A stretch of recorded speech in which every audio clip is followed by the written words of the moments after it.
The Local Show, featuring conversations with business owners, employees, and local business leaders about their successes, challenges, and reasons for doing business. Right here in Central New York.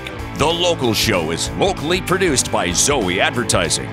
Now your hosts, Tom and Steve. And we're back again on The Local Show with Tom and Steve, otherwise known as the Steve Roberts Variety Show. I never know what you're going to say, but it's never flattering. All right, Tom, say something flattering to me. I'll wait. I did. It's the Steve Roberts Show.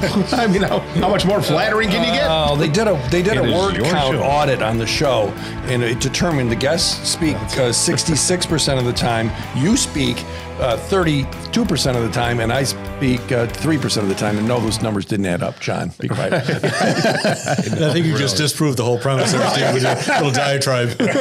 Absolutely. I can look up diatribe for you if you want. I know diatribe.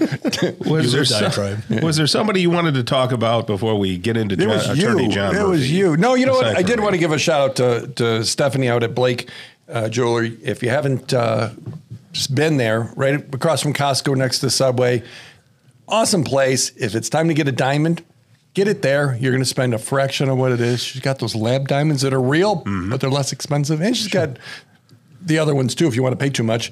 But real nice lady, small business, locally owned, Blake Jewelry, Township 5, next to Subway, across from Costco. Very nice. Okay. Now it's time to bring back on the show Attorney John Murphy. How are you, John? I'm doing great. How are you guys? Oh, hanging right in there. So you had a birthday. Yeah, happy birthday to you, too. You too. Did you know we were both March babies?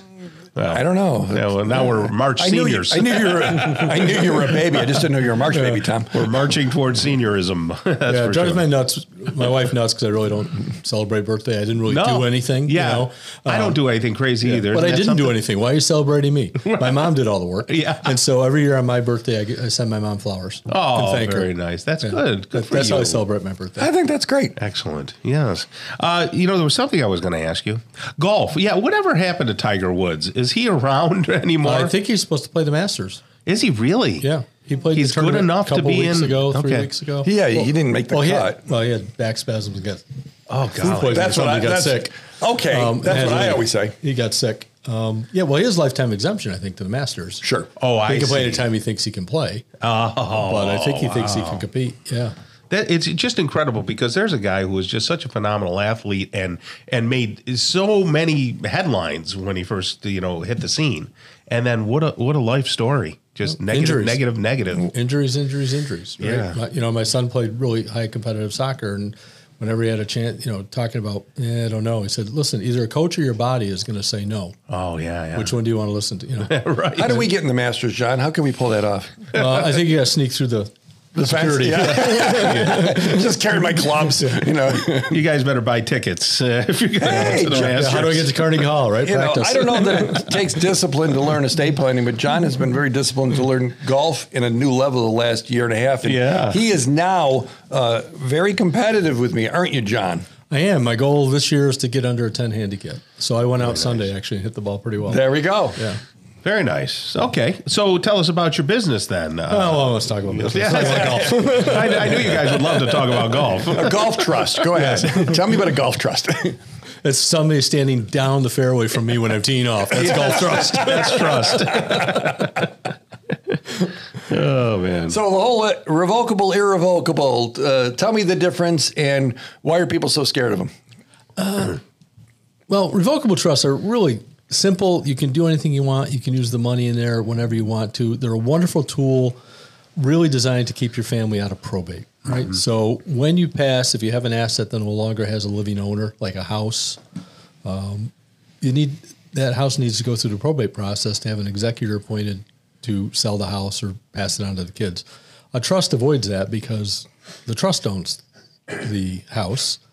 You as the creator are the trustee and you run everything. And then when you die, you have another trustee that steps in and we don't need the court system. I see.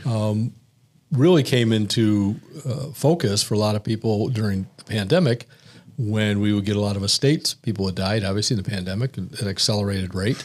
And they had a will. You couldn't use the court system. So no executor could be confirmed by the court. And the executor can't act unless the court says they can. That's what people kind of miss on that. Yeah. And so the market was crashing, right? And all things are going on, and nobody's appointed as executor because you can't get in the door of the courtroom. So, but people with trust, the successor trustee just took over. They could cash out of the market, do whatever needed to be done. Pretty easy. One of the great things about trust, we don't rely on the court system. We do a lot of irrevocable trust in our practice to protect people's homes and savings from long-term care costs. And I think generally people who don't want to go forward really don't understand the irrevocable trust. And they don't understand there's a lot of different purposes of irrevocable trust. So there's a lot of different designs of irrevocable trust. If you had an irrevocable trust because you were a multimillionaire and you wanted to avoid estate taxes, that trust you can't be the trustee of. You can't ever change it. You can never benefit from it. You have to, in the IRS's eyes, give it away and have nothing to do with it. We don't use those trusts. I don't have very many clients who have more than $13, $14 million, which is where the tax threshold kicks in for federal state tax. Okay. For Medicaid, asset protection, the trust we use, you can be the trustee. You can manage your assets. You can take the assets in your trust and buy another house. You could buy stocks, bonds, whatever you want to do with it. You can sell your house. You still get your capital gains exemptions. The only thing you can't do with it is pay for your groceries, pay for your heat, your lights, things that are personal to you, things I like to say that are consumed, right? Once you've done with them, they're gone. There's nothing there. It has to be an asset. People say, well, I can't ever change an irrevocable trust. Yes, you can, if it's designed properly through what's a device known as a power of appointment. It says, hey, I have the right to change my mind.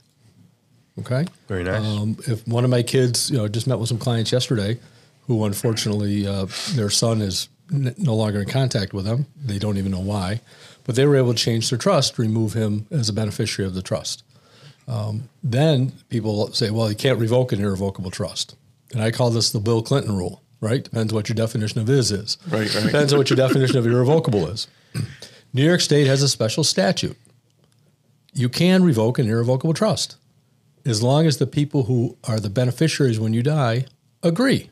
Right. So in my case, I have had several irrevocable trusts because I used to have some rental property. But in our irrevocable trust is my 4 children are beneficiaries for Jan and I when we're gone.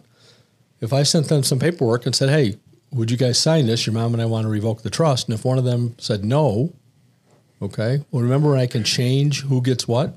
Yes. Power of appointment. Mm-hmm. I can remove, I always pick on my son, Evan. Let's say Evan said no, okay? Yeah.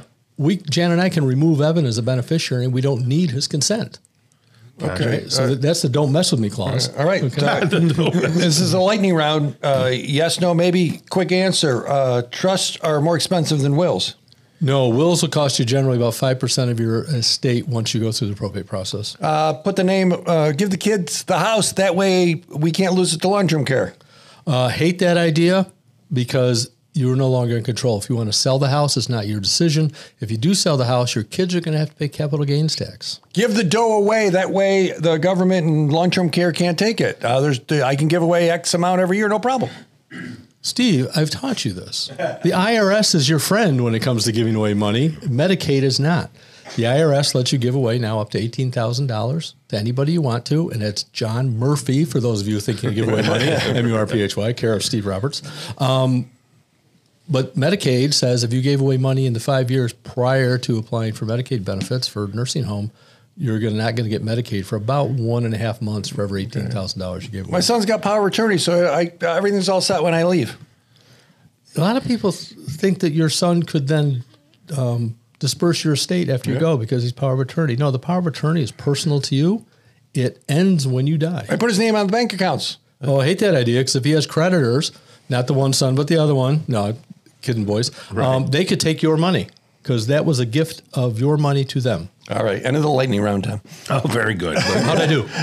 John went 3 for 4. Yeah, very well. It's almost like he's an attorney. He knows all the answers. Yeah. Very good. Well, John, thank you so much for what you do and your whole team does. SafeHarborWillsAndTrusts.com is a website. You got a lot of material on that, and videos and everything. It's very nicely done. SafeHarborWillsAndTrusts.com, 370-9977 if you'd like to set up a little arrangement and talk. Give us a call, talk to a case manager for free, see if we're the right fit for you. Yeah, absolutely. Wow. Thank you, Said John. that quickly. Have a great rest of the day. That's going to wrap up the local show so we can send Steve packing. I'm packing. My favorite part of the show. So there you go. On behalf of the local show, Zoey Advertising, and Tom and Steve, well, God bless you and your families. Make some time to relax. Did you know relaxing is just as important as exercising?